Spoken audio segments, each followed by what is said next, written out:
Hi, this is my review of AMP Year 2.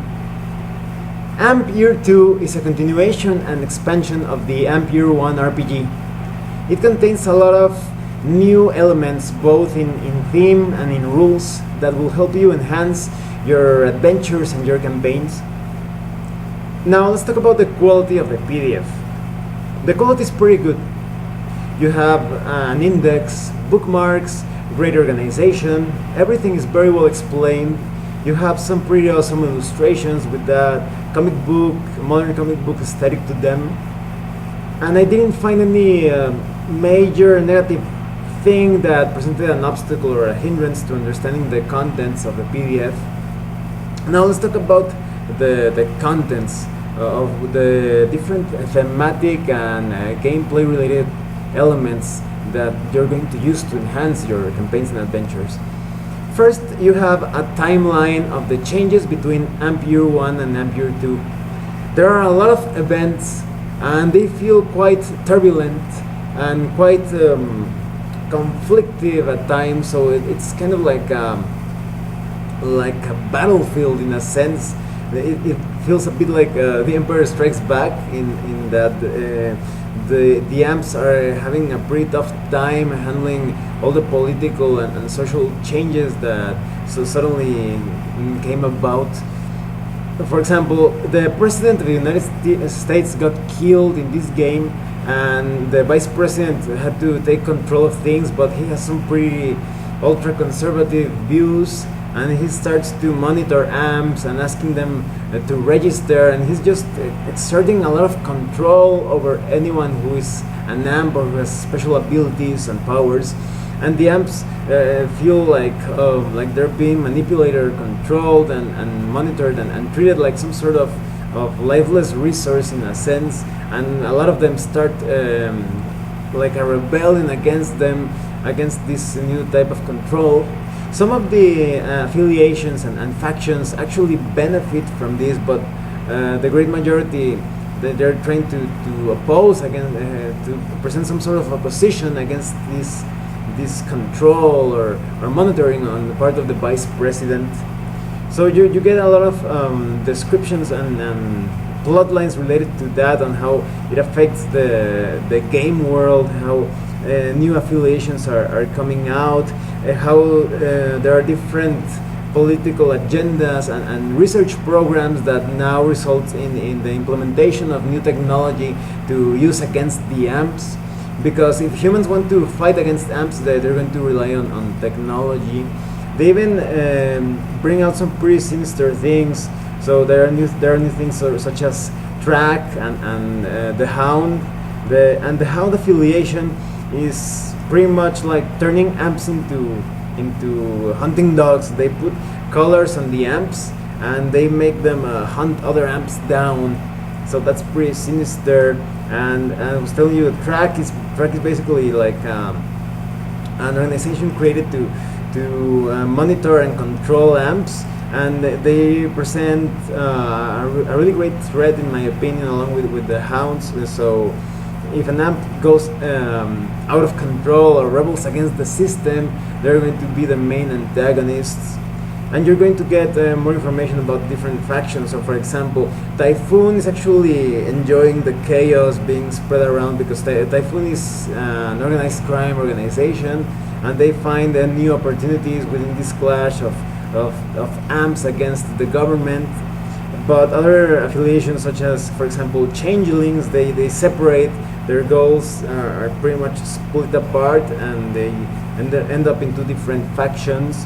So there are a lot of interesting changes with AMP Year 2. And the cool thing with AMP Year 2 is that you also get a description of what's happening in the rest of the world.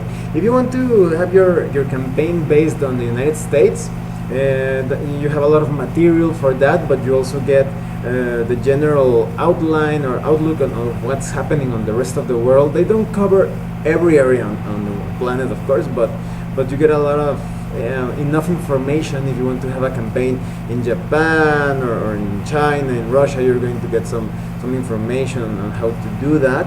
It feels pretty complete considering the number of pages in which the section was spread out. And you also get more information on the new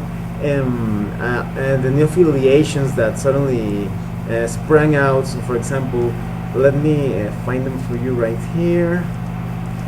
Oh, here they are. For example, you have the hounds that I was telling you about.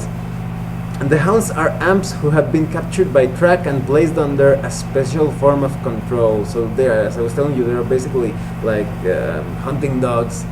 You also have the Na Aumakwa, which is basically sacred guardians. They're kind of like a Hawaiian League of Justice, so to speak. You also have Retribution, which are amps that just went anti-human, and they are basically hell-bent on eliminating humans they get in their way, and they feel like they are a threat to the amp population. You also have track, and track agents are usually normal people who have signed up to protect and serve the everyday people on American streets. Now these are basically agents with a lot of high-tech gear and weaponry that will fight against the amps. So it's really a very conflictive battlefield. That's how it feels like. There's a huge battle going on, and everybody's a bit paranoid. And of course, that's really a lot of good material to build all sorts of adventures and campaigns. And you have all different tips and advice on how to handle themes and hooks and plot lines, how to develop your stories. Everything is just pretty great. And you also have new powers. You have new powers such as energy sense, glass elementals. You have new types of hypnosis and immortality. You also have some new gadgets for those gadgeteer type of characters that you want to create. And you have a gallery of new characters. So for example, you have Agent Danielson, which is he's affiliated to Track. You also have Cutie Pie, who is unaffiliated. You also have Faceless, who is affiliated to the UHF. You have Holo Holona, I hope I said that correctly, Holo Holona, who belongs to the Na Aumakwa. You also have Loco Diablo, who is affiliated to Hound, so he has that control collar on his neck. So everything is pretty cool overall. Well, let me tell you what I think about Amp Year 2. I think this is a must-have. If you enjoy Amp Year 1, don't even hesitate on getting this. This has a lot of new things, both in theme and plotline and new powers. There's just a lot of material that you simply cannot ignore. It's going to enhance your adventures tremendously. If you liked the Amp Year 1 more or less, or you thought that it was an okay game, I think it's still worth getting, as it adds a lot to the core game, the core rules, and the theme. So you may actually find that this Amp Year 2 changes your opinion of Amp for the better. Even if you have like a homebrew timeline, or you develop the story in some other way, you have a lot of inspirational material here, and the new gifts, new drawbacks, and the new powers certainly make this supplement, this expansion, worth it. So if you play Amp Year 1, you should get this.